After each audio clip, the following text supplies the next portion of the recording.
Singer Tori Kelly was reportedly taken to the hospital Sunday night after suffering from severe blood clots.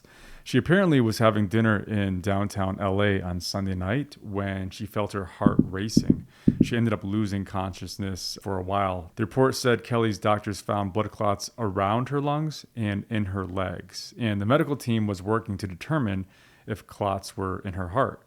It's also been reported that she's been in and out of consciousness during her hospitalization in the intensive care unit at Cedars-Sinai's ICU. When a young adult who's otherwise healthy has blood clots in the veins of their legs and it travels up the inferior vena cava, where it eventually makes its way to the right atrium of the heart and then the right ventricle, then to the arteries that go to the lungs, oftentimes the blood clots that are there, they lodge in the arteries of the lungs, in the pulmonary arteries, and that causes all sorts of issues. For one, that passage of blood flow, when it's being obstructed, it's kind of like how a toilet gets clogged up. And this by itself is very bad for two big reasons.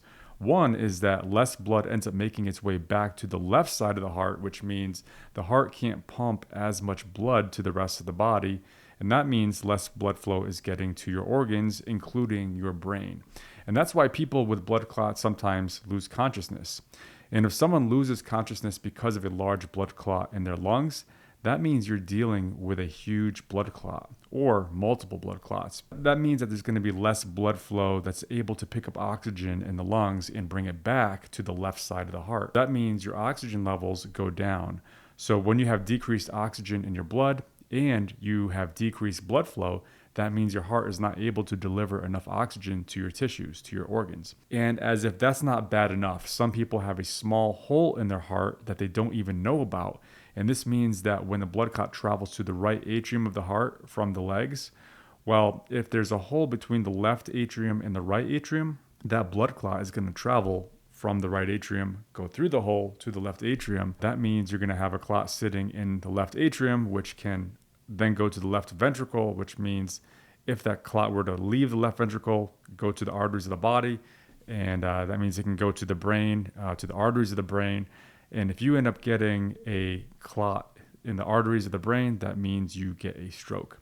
So that's how some people, especially young people in their 30s and 40s, end up having a stroke at such a young age. I remember we had one patient who had large blood clots in their legs and their lungs, and when we did the echocardiogram, meaning the ultrasound of the heart, we found a big blood clot that was literally in the left atrium and extending down into the left ventricle.